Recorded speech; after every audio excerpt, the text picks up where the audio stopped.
Hey guys, and welcome back to another episode. In this week's episode, something a little bit different, but just based off my Insta stories last week, this is what you wanted to know. So I'm going to talk about how I went snowboarding last week and pretty much ate all the food and drank a lot more alcohol than I normally would ever, and lost close to 1 kilo. Okay, so every year I do go on a snowboarding trip, usually twice a year to be honest, and every year I gain at least 1 kilo, usually a little more, you know, sometimes 2 or 3 kilos. For an example, last year we went to Japan.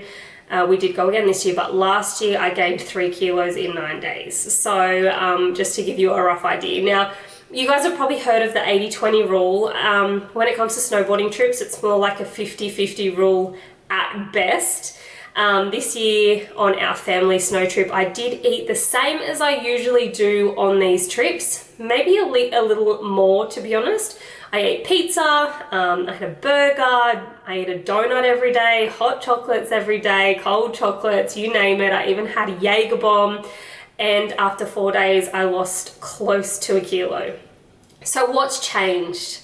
Firstly, it wasn't that I was burning extra calories off by the snowboarding. Yeah, you do burn calories obviously when you're snowboarding, but it's probably a lot less than you think. You probably burn close to 700-800 calories, depending on the individual, of course. But I didn't do 10,000 steps a day like I normally do. I didn't train at all while I was away. So arguably, I burnt less calories than I normally would. So where did the weight loss come from? So I'm going to explain, okay? In previous trips, my personal maintenance calories have been similar to that of the average lady that works out, okay? So anywhere from 1,200 to 1,800 calories, depending where I was at in my journey and obviously my particular goals at that time. Now this year, my maintenance calories were nearly double that at 2,500 calories. And they're still increasing now as we speak. So heading away on the trip and having 2,500 calories a day to use gave me heaps and heaps of wiggle room for foods that I love and that I could enjoy with the people that were around me. Now, I still did eat healthy where I could and where I wanted to.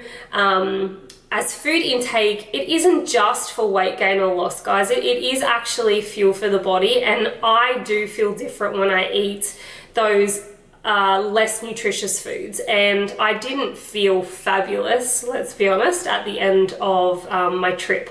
But having 4 or 5 days of 2,500 calories and being able to enjoy all the foods and drink that everybody else was and enjoying it with them, and you know, not gaining weight and in fact losing close to 1 kilo, just cements in my mind that I've made the right decision to switch from cardio to purely weight training and reverse dieting up to a sustainable calorie intake. Now, the years of torment knowing every time that I had a glass of wine or a piece of chocolate, it would go straight to my hips or my bum is absolutely gone now. I feel like a giant weight has been lifted off my shoulders. Now, guys, don't just go straight from eating what you are now to 2,500 calories a day, because that's not how it works. You know, you'll need to reverse diet, match that with a correct training modality, and then monitor it from there.